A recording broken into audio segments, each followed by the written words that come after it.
Hello friends, welcome to English literature guide. आज हम discuss करेंगे ओविड के मेटामॉर्फोसिस से बुक 9।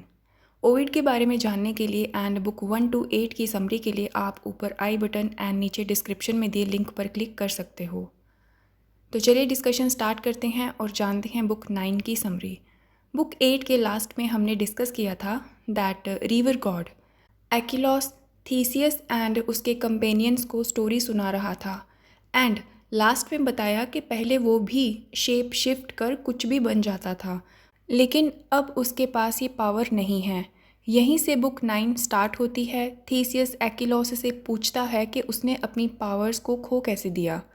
एक्िलॉस बताना स्टार्ट करता है कि उसे डायनीरा से प्यार हो गया था। डायनीरा के काउंटलेस सूटर्स थे। एक दिन वो मीन्स एक्िलॉस डायनीरा के फादर के पैलेस में गया और उसने डायनीरा से शादी की बात करी। At the same time Hercules ने भी डायनीरा से शादी के लिए उसके फादर से बात की। हरक्यूलिस ने कहा कि उसके father king of all gods Jupiter हैं एंड उसने अपनी स्टेप मदर जूनो के कहने पर बहुत से एडवेंचरस टास्क पूरे किए हैं। हरक्यूलिस को नीचा दिखाने के लिए एक्िलॉस ने कहा कि हरक्यूलिस जुपिटर का बेटा है। एकदम करेक्ट, बट इललेजिटिमेट सन है, ये भी तो ऐड करो।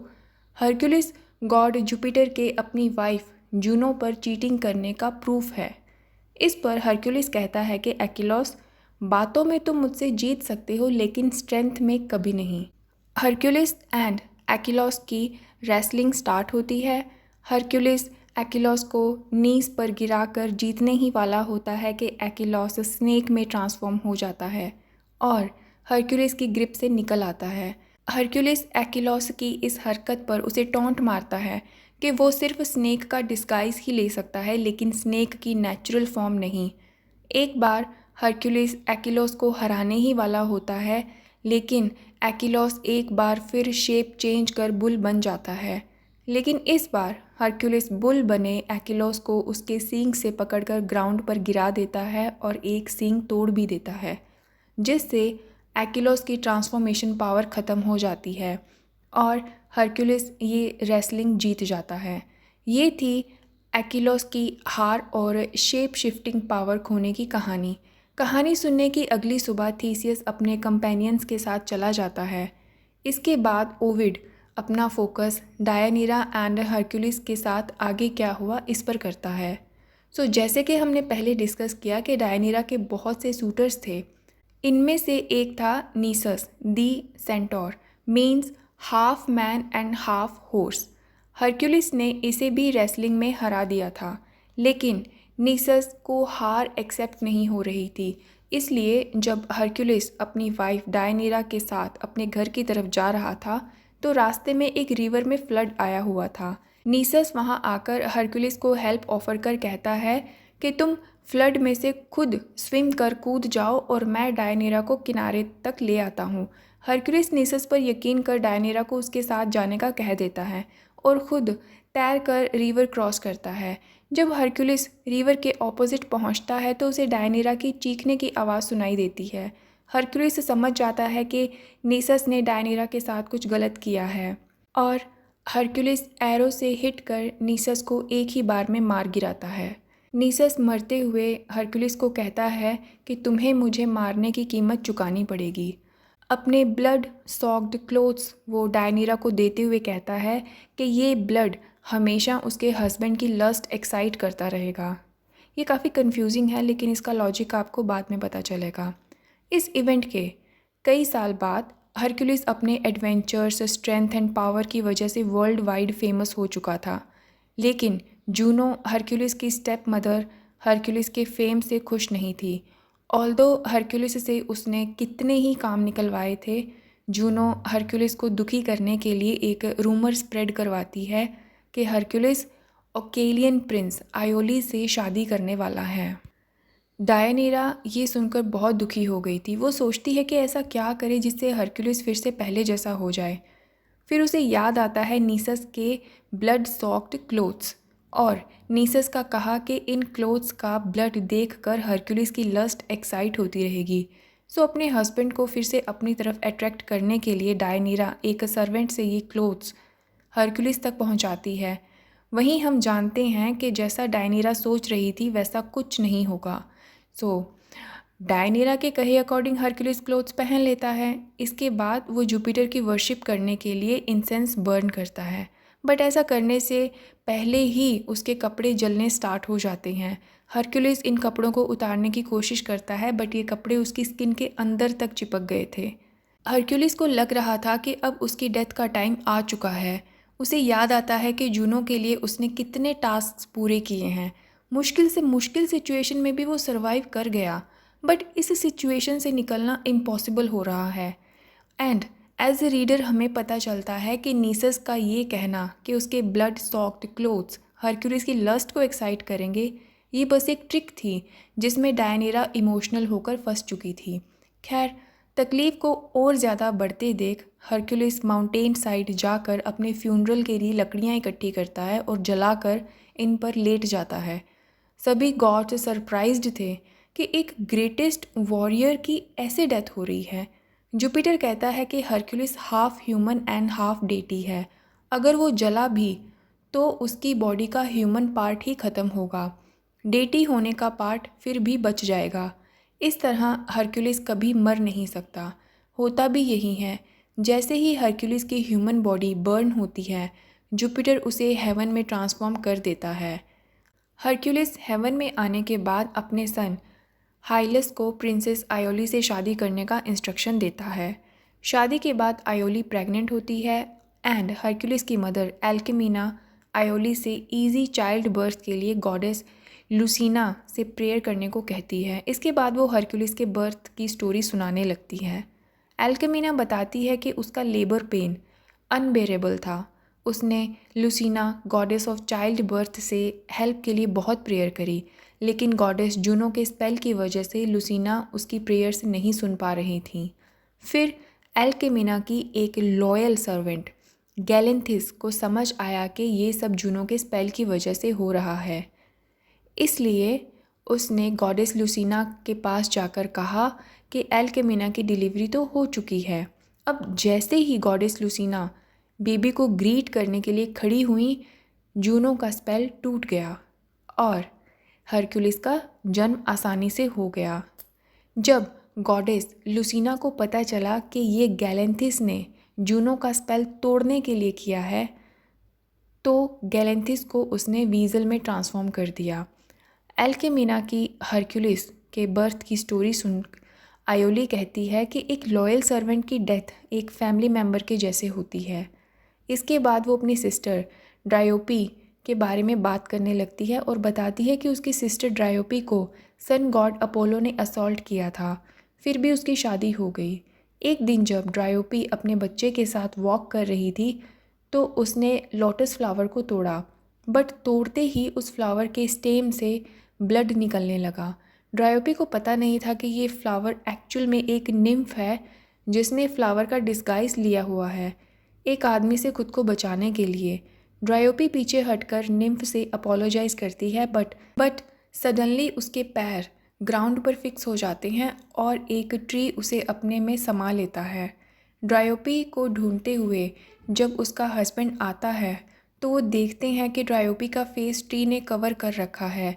ड्रायोपी अपने हस्बैंड से रिक्वेस्ट करती है कि कभी भी उसके बेबी को फ्लावर पिक नहीं करने दें। इसके बाद वो एक और रिक्वेस्ट करती है डेली अपने बच्चे का फेस देखने की। एल्केमिना एंड आयोली दोनों अपनी सैड स्टोरीज सुनाने के बाद रो पड़ती हैं। सडनली एक यंग मैन उनके सामने आता है। ये कोई और नहीं, हरक्यूलिस का बेटा आयोलोस था। हरक्यूलिस की रिक्वेस्ट पर हीबी दी गॉडेस ऑफ यूथ, जो हरक्यूलिस की काफ़ी बीवियों में से एक थी, उसने आयोलोस को फिर से यंग कर दिया था। जब इसका पता थीब्स की डेड क्वीन कैलीरोई को लगा तो उसने जुपिटर से रिक्वेस्ट की अपने दोनों बेटों एम्फोटरस एंड एक्कामेन को फिर से यंग कर देने की, ताकि वो अपने डेड फादर एल्केमायोन की डेथ का बदला ले सके। कैलीरोई हेवन में जुपिटर के काफ़ी क्लोज थी, सो जुपिटर गॉडेस हीबी से कहकर उसके बेटों को फिर से यंग करवा देता है। जुपिटर का हीबी से कहकर कैलीरोई के बेटों को यंग करवा देना जब बाकी गॉड्स को पता चला तो उन सब ने प्रोटेस्ट किया कि ये तो गलत है। आज एक की रिक्वेस्ट पर उसके बेटों को यंग किया है, कल को और भी रिक्वेस्ट आएंगी, ये तो नेचर एंड फेट के साथ धोखा करने वाली बात होगी, क्योंकि बूढ़ा होना और मरना तो कोई भी नहीं चाहता। बट जुपिटर आंसर देता है कि कैलिरॉय के बेटों की फेट मीन्स किस्मत में था फिर से यंग होना, इसलिए उसने गॉडेस हीबी से ये करवाया। फेट को तो कोई गॉड टाल नहीं सकता। फिर जुपिटर कहता है कि गौर करना ही है तो क्रीट किंग मिनोस पर करो। एक टाइम था जब क्रीट किंग मिनोस ने एथेंस जैसी पावरफुल स्टेट को हरा दिया था, एंड ये टाइम है कि सन गॉड अपोलो के बेटे मिलेटस ने उसे क्रीट सिटी से ही बैनिश कर दिया है।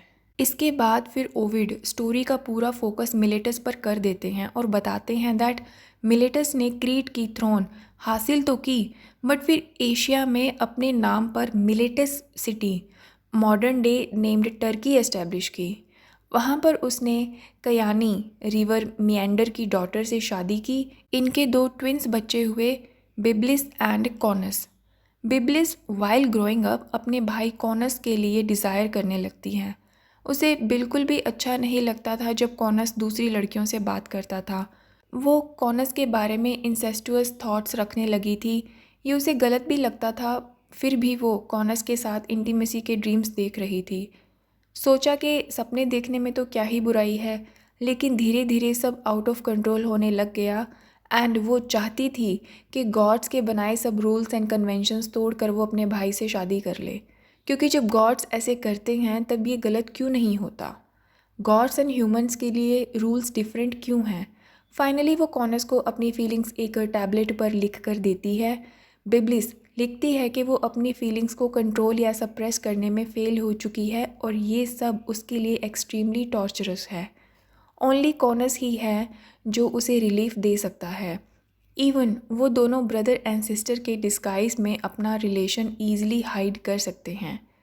फिर वो ये टैबलेट एक सर्वेंट को देकर कॉनस तक पहुंचाने का कहती है। कॉनस को टैबलेट रिसीव होता है और इसे पढ़कर गुस्से में कॉनस सबसे पहले टैबलेट को तोड़ देता है और सर्वेंट को जान से मारने की धमकी देकर भगा देता है। सर्वेंट भागकर बिब्लिस के पास जाता है और उसे कॉनस के रिफ्यूज़ल के बारे में बताता है। बट बिब्लिस को नो मीन्स नो समझ नहीं आ रहा था और वो एक बार फिर से कॉनस को समझाने के लिए उसके पास जाती है, बट कॉनस उसे गुस्से में डांट कर भगा देता है और खुद पैलेस से निकलकर कहीं दूर रहने चला जाता है। अपने सगे भाई के प्यार में पागल बिब्लिस उसे जगह जगह ढूंढती फिरती है और लिटरली पागल हो जाती है। एट लास्ट उसकी डेथ होती है। आसपास की निम्स उसे ठीक करने की कोशिश करती हैं, बट बिब्लिस के आंसू उसके मरने से भी नहीं रुक रहे थे। ये निम्स बिब्लिस के आंसू कलेक्ट कर उसे एक माउंटेन पर गिरा देती हैं। ये टीयर्स एक प्लांट बन जाते हैं जिसे बिब्लिस के नाम से जाना जाता है। बिब्लिस की ट्रांसफॉर्मेशन के बाद एक और ट्रांसफॉर्मेशन क्रीट में होती है। सो ओविड बताते हैं कि क्रीट में एक humble and respectable husband and wife रहा करते थे। वाइफ प्रेग्नेंट थी एंड हस्बैंड ने क्लियर बता दिया था कि उसे बेटा ही चाहिए।